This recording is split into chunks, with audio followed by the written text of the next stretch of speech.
ating Diyos ay napaka-intentional, lalo na po sa atin. At ang ating Diyos ay napaka-radical, napaka-strict sa ating spiritual life, sa ating buhay. At even our God is very radical and very intentional. Meron din po tayong freedom kung ano dapat natin gawin. Alam niyo po ba, ang Diyos, hinahayaan niya tayo kung anong gagawin natin. Hindi na tayo kinokontrol. Pero after gawin mo yan, at kapag mali ang ginawa mo, there's a consequence. Kasi paalala ng Panginoon, anak, ito dapat gawin mo. Pinamagatan ko po ang mensahe ng umaga, God's intention is radical. God's intention is radical. At ang ating topic po ngayon ay very familiar ito, and para mas maunawaan natin, mas maintindihan natin bakit po nasulat ang verse na ito. In Malachi 3 verse 10. Okay. Malachi 3 verse 10. It's a familiar verse. Ano sabi? Bring ye all the tithes into the storehouse, that there be meat in mine house, and prove me now herewith, saith the Lord of hosts, if I will not open you the windows of heaven, and pour you out a blessings, that there shall not be room enough to receive it. Now, can you imagine that verse? Ang verse nito ay emphasizing about tithing. Ngunit, makita po natin dito that God is really very intentional and radical sa ating buhay. Kaya minsan po, sabi natin, pasok tayo sila ng pag-usapan. No, ang pag-usapan po natin this morning, ano po yung intention ng Panginoon? Bakit niya sinabi ang verse nito? Bring ye all the tithes in the storehouse. Now, unang intention ng Panginoon, His intention is God wants our faithfulness. God wants us faithful. God wants our faithfulness. That is the first point na ating po matitignan po ngayong umaga, na ang Diyos po natin ay napaka-intention sa ating mga buhay, kasi gusto ng Diyos na magiging tapat po tayo. Kaya sabi ng Panginoon, every single blessings that you receive from God, you need to return back the 10th part of your income. The message of that is God is reminding us about sa ating responsibility, about sa ating po mga katapatan. Now, how you put God first in your income? Absolutely, God does not need our money because He owns that. He owns everything. He wants our faithfulness in every areas in our lives. Yes, kailangan ba ng Panginoon pero hindi. Bakit sinabi ng Panginoon, bring all the tithes? Kasi ang gusto ng Panginoon, sa bawat isa sa atin, na maging tapat po tayo. Katulad po sa may mga asawa. May mga asawa, kapag pagdating ng bahay, dala-dala ang pera, anong ginagawa? Binibigay sa wife. Anong tanong ng wife? Ito lang ba? Ibig sabihin nyo, mayroon ba tinatago? Di ba? So, hindi ibig sabihin na that wife is, he wants to control you. I don't know kung ganun ba. Pero, sa atin, ipasayas ko lang, hindi gusto, ang wife, hindi na ibig sabihin na i-control ka niya. No. Gusto na maging honest ka lang. Yun din ang gusto ng Panginoon po sa atin. God wants our faithfulness in every areas. Ang ibig sabihin, gusto ng Diyos na ibigay natin ang lahat.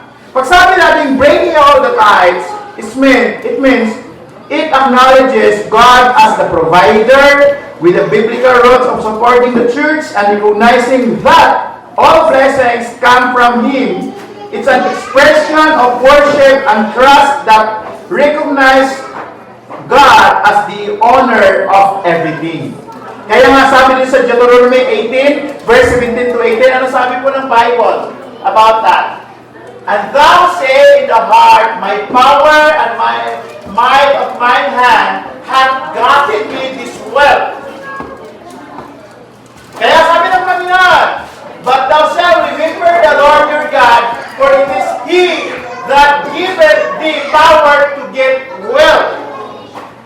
Ang Panginoon is very intentional and very radical to instruct us, to remind us.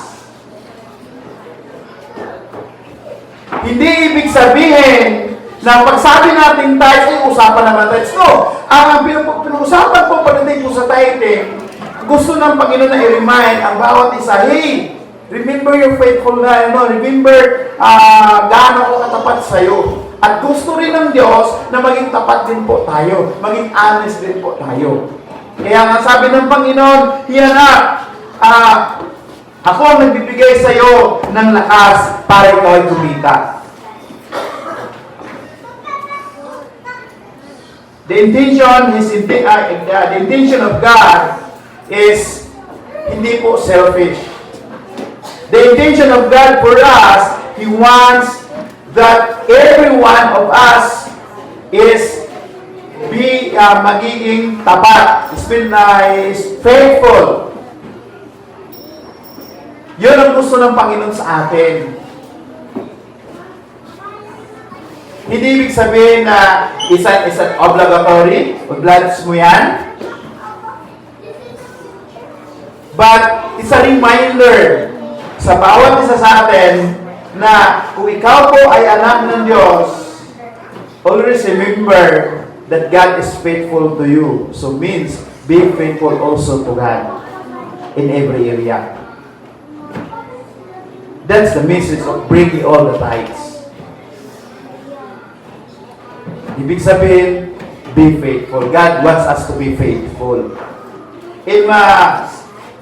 Bakit tayo maging faithful?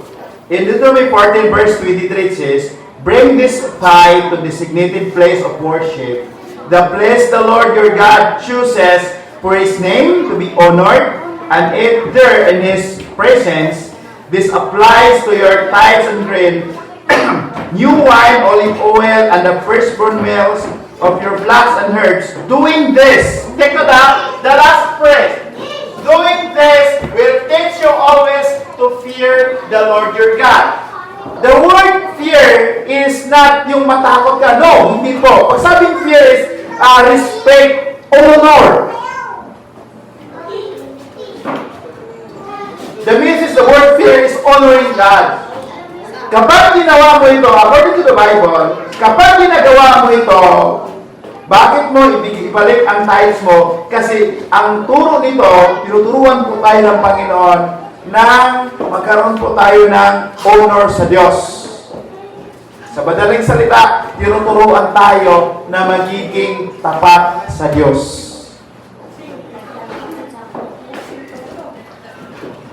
Yun ang gusto ng Panginoon.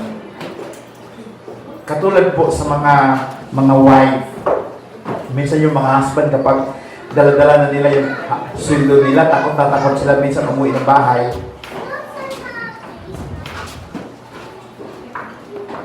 Kasi memorize po nila kung anong sabihin ng asawa nila kapag ibigay na yung pera. Ito lang ba? So, ito lang ba? Paano tayo mabuhay dito? Kaya kinakausap kami. Kaya ingat kayo ha, kasi yung mga asawa niyo minsan nagsumbong sa akin yan. Pagalitan naman ako nito, ano niyo, pastor? Kaya mamaya na ako uwi. Huwag naman ganon.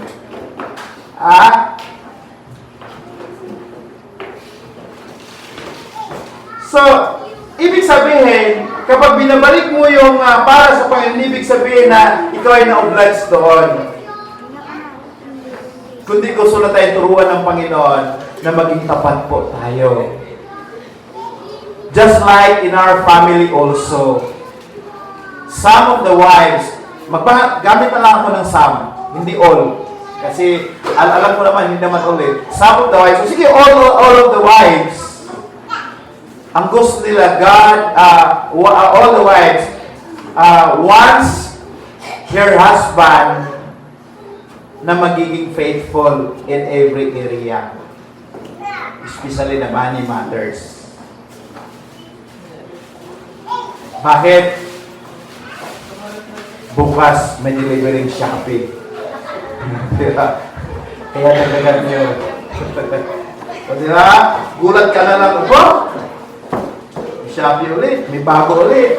Ay, pasalamat ka kayo kapag nakabili ng bago ang wife nyo. Nakabili ng bago, ibig sabihin ay nasuplayan niyo yung need. Yeah? Tapos likunin mo sa mo, sandi-sandi, parang ganun pa rin ang suot niya. Isipin nyo na rin, mindful din tayo ha. Kapag kita mo ang asawa ko, parang pabalik-balik ang suot niya. Mag-shopping ka rin para sa asawa mo, para pag-uwi niya. Mahal ito, damit mo, suot mo, bigay ko sa'yo. Saan galing yung pera? Siyempre sa Panginoon, saan galing yung pera? Galing sa husband. Binili ng wife at sabi niya, ito mahal, bigay ko. Alam mo kayo, gano'n magawa din yan eh. So kapatid, lalo na po sa mga wife ko ha, mga husband, huwag po tayo minsan na negative ang ating response kapag gano'n din ang wife natin, okay? So just like also sa Panginoon, kaya gusto ng Panginoon na ibalik natin ang ating mga ikapo sa Kanya because gusto ng Diyos na maging tapat po tayo. Tinuturuan tayo na maging tapat. Okay, bigay mo na yung tubig ito, Kia. Okay? Tingnan mo muna. Okay, last verse. Deuteronomy 7. Ito po yung dahilan kung bakit gusto ng Panginoon na ang bawat isa ay maging tapat.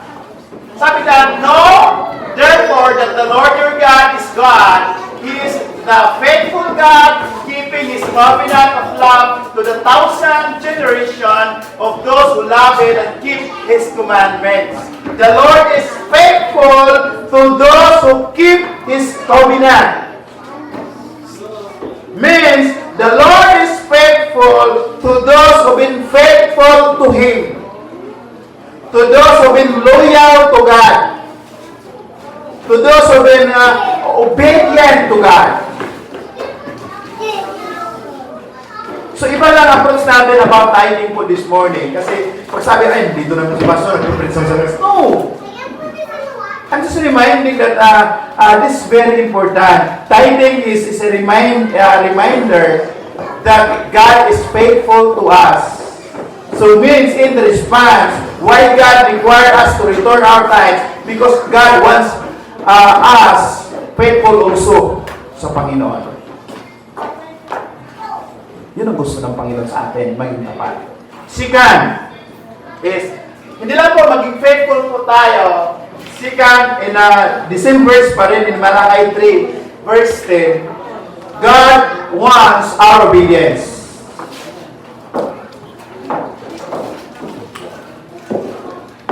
Hindi lang po gusto ng Panginoon na maging tapat tayo, gusto rin ng Panginoon na magiging masunurin po tayo sa Diyos. Now, pag sabi natin bring you all the tithes, is talk about gratitude. Paano po tayo magiging, yung gratitude, pinag-usapan ko naman dito.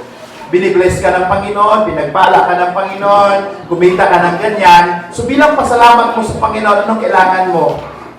Return. Bring back the tithes. Return the tithes. Because gusto ng Panginoon na maging tapat tayo at maging obedient tayo. God wants our intentional obedience to Him. Yun ang gusto ng Panginoon. Malachi 3 verse 10, bring ye all the tithes in the storehouse. So, anong purpose? The first purpose, God wants us to be faithful. Second, God wants us to be obedient to Him. Yun ang gusto ng Panginoon.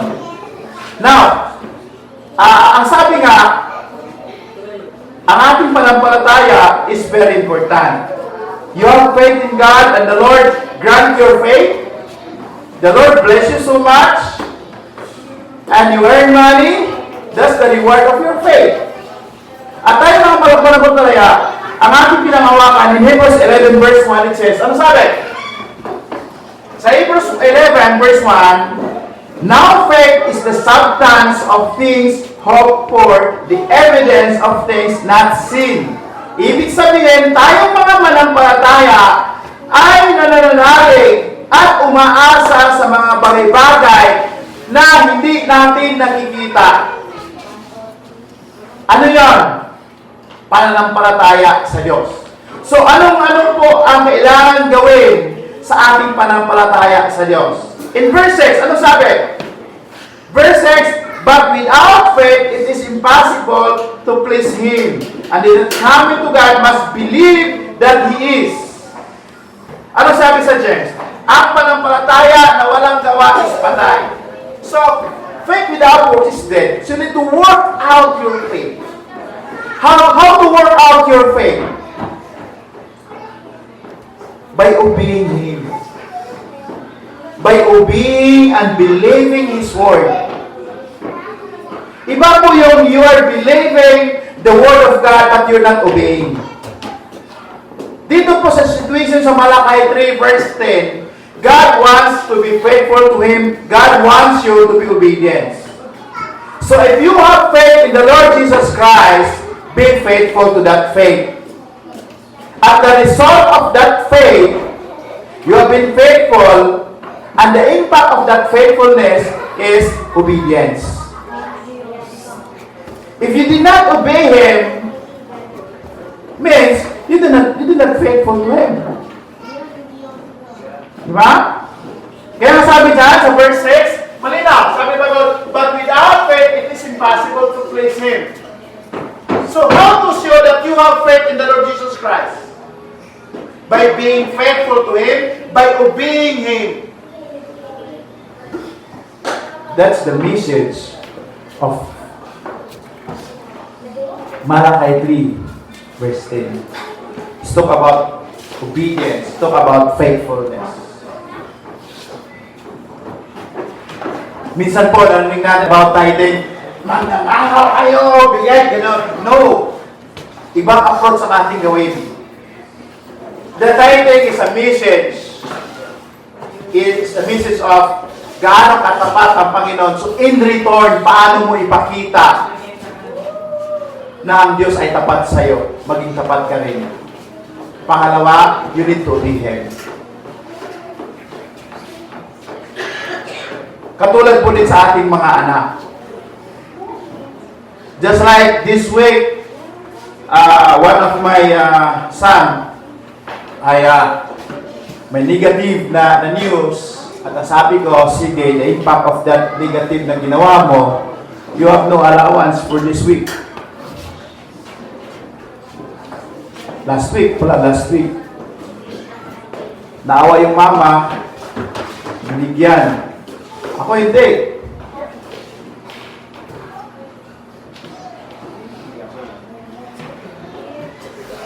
I understand na kailangan yun, but sabi ko, gusto ko yung maging honest ka.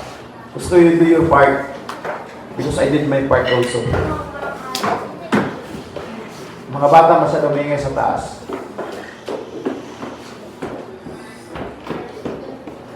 It's very clear na sinasabi ng Bible, without faith, it is impossible to please Him. How to please God? If you have faith, how to please Him? That's a question. How to please God if you have faith? Because sabi po ng Bible, without faith, it is impossible to please Him. Paano po i-materialize or how to prove that your faith is true? You need to obey. You need to obey. Yun ang susi po ng pagpapala, obedience. And that's the reason in Deuteronomy 28 verse 1 and 2 it says, now it shall come to pass, if thou shalt hearken diligently unto the voice of the Lord thy God, to observe and do all His commandments, which I commanded thee this day, that the Lord God will set thee on high above the nation of the earth, and all the blessings shall come to thee and overtake you if you shall hearken unto the voice of the Lord. It's an old English. Now, explain lang natin sa old English. Kung sabi natin hearken is listen.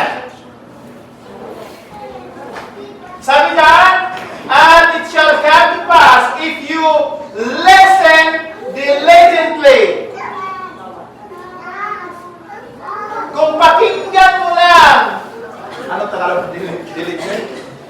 If you pakinggan mo lang diligently, ibig sabihin, obedience. Talk about obedience.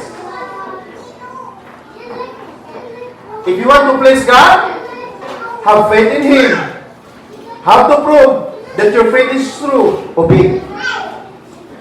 Kaya sabi ng Panginoon, kapag ikaw ay sumunod, ikaw makinig sa akin, this is the blessing. Ang sabi nito, I will command thee this day that the Lord thy God will sit up above all nations of the earth, and all this blessing, all this. What kind of blessings? Sabi yan, all these blessings shall come upon you, and overtake you, overflowing blessings. Just like in our home. Kapag ang anak mo ay obedient sa'yo, masunurin, obedient. Kapag may hinihingi, makahindi ka ba?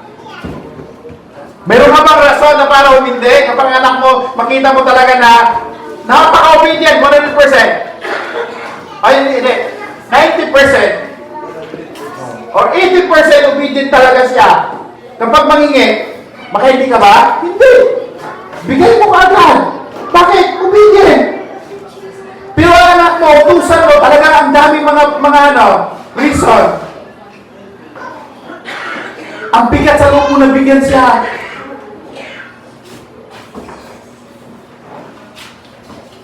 Kaya one time ko, alam mo, mayroon akong nakita sa Facebook, niregaluhan niya ang kanyang anak ng cellphone. Tuwang-tuwa! May ano pa talaga, may box. Binuksan todo. Ano kayo? Salamat pa! Salamat pa! Balik ang bagong cellphone. iPhone 17 Pro Max. Tuwa siya. Yes. Pero yung anak na yan, hindi ka matusan sa bahay. Hugas ka ng kapa! Hugas ka ng plato! Hindi! Binigyan! Hindi ngayon, pag-unlock niya, tinanggal yung plastic. Yung plastic. Ito siya. Bukas niya. Alam naman, yung cellphone. Sponge. Sabi yan muna, anak. Kay-bake ko sa'yo. Sponge. Hindi ka mauusan maghugas ng plato. Siyempre, kapag ang anak mo obedient sa bahay, pagdating sa school, di homework, hindi na kailangan gawin ang homework niya. Talagang napaka-obedient. Kahit na hindi hingi, anak, bigyan na cellphone bukas. Diba? Pero kapag anak mo ay alam na. Pangatlo, is God wants to protect us. Ang sabi ng Panginoon, bring me all the tithes in the storehouse para may makain. I will open the windows of heaven and pour out a blessing that there be not room enough to receive it. Now, bakit binigay ng Panginoon ang instruction nito? Now, ang isang rason, God wants to protect us. He wants to protect us from greediness. Yun ang gusto ng Panginoon. At gusto rin ng Panginoon, He wants you to trust all His promises. And also greediness. Ang sabi po sa verse 11, I will rebuke the devourer for your sake. I will not destroy your fruits of the ground. You shall find cast the fruits before the time the field, says the Lord of hosts. Very clear na sinasabi ng Bible, God wants to protect us. Ano yung mga devourer natin? Greediness. Materialistic.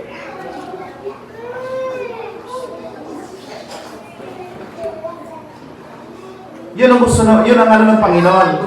Kaya binigay niya yung Malakay 3 verse 10 kasi gusto niya tayong protektahan. Gusto tayong protektahan ng Panginoon from the root of all evil. Because of greediness, naghihirap ang bayan natin. Di ba? Because of greediness. naghihirap pa ang bayan natin. In 1 Timothy 6 verse 9 to 10, it says, ito yung sabi ni Paul kay Timothy, "But they that will be rich fall into temptation and snare, and into many foolish and hurtful lusts, which draw men in destruction and predictions. For the love of money is a root of all evil." Money is not a root of all evil. Money is good. Money is good. But according to the Bible, a love of money. Ibig sabihin, if you love that money, you are napaka-greedy mo na. Kahit kapwa mo, kapamilya mo, kaya mo silang talunin because of money. Marami nag-aaway na magkapatid because of money. Dahil sa kayamanan ng kanilang pamilya, because of greediness, nag-aaway-aaway sila. Minsan iba nagpapatayan. Because of greediness. Protection po yun.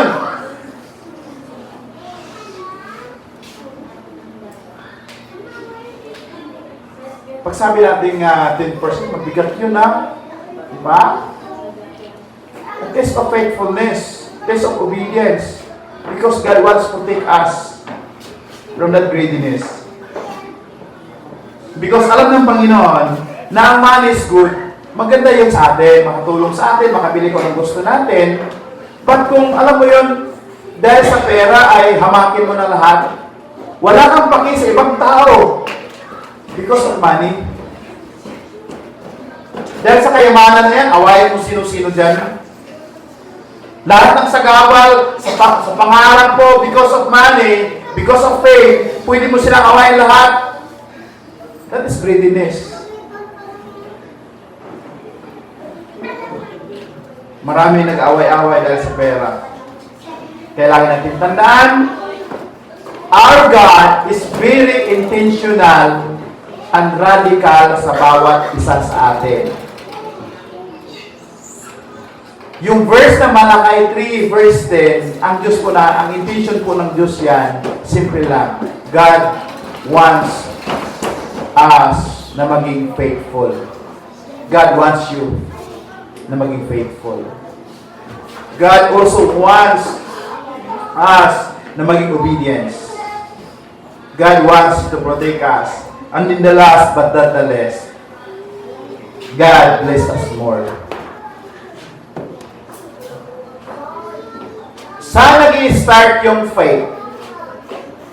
Sabi nga, sa Hebrews 11 verse 1, "Now faith is the substance of things hoped for and the evidence of things not seen."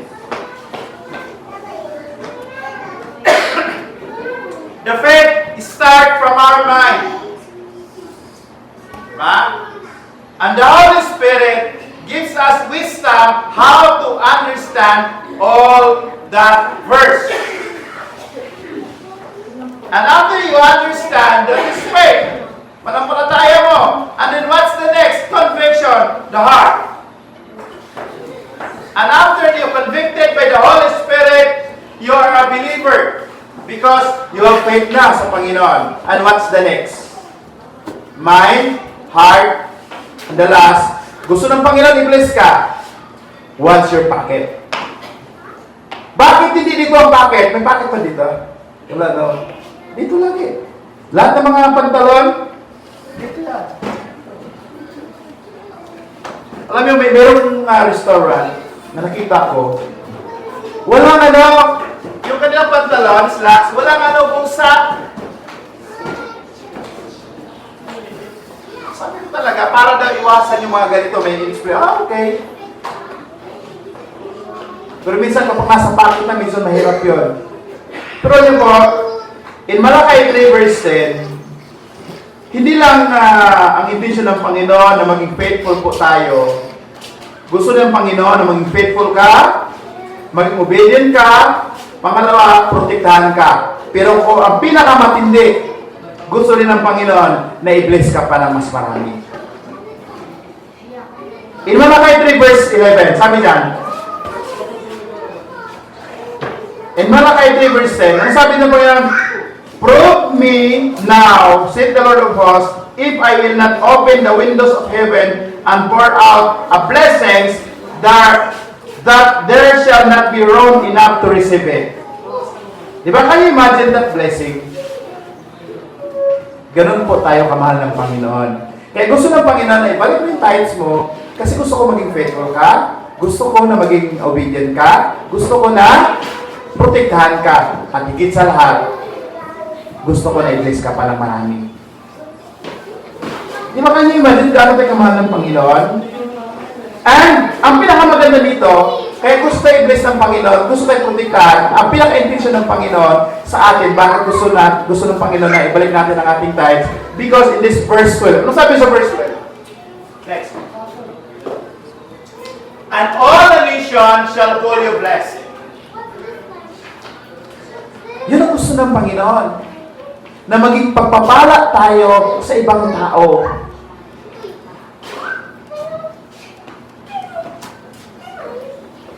Kasi kapag ang isang manampalataya, they are grounded by the Word of God, ano makita natin? Yung katapatan niya, yung kanyang obedient. And also, gusto nila i-bless ang iba. Kaya I remember last Saturday, gusto ko lang pong bigyan po ng credit. Wala naman dito siya eh. We praise God for Tita Maris. Kasi no last Saturday siya ay nagturo ng voice lesson sa mga bata. Although, short lang kasi pero mahaba talaga dapat yun na process. Nung binigyan siya ng love gift, sabihin no. It's my pleasure to help. Bakit ginagawa niya? Because he knows na mas pinagpala siya. Ano sinasabi sa Acts 20 verse 35? It is more blessed to give than to receive. Kung gusto mo po na i-bless ka pa ng more, be faithful. Be obedient to God. Yun ang gusto ng Panginoon sa atin. That's the message of Malachi 3 verse 10.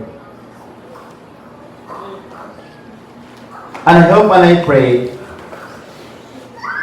na maunawaan at maintindihan natin kaya pala pinapagawa ito ng Panginoon sa akin.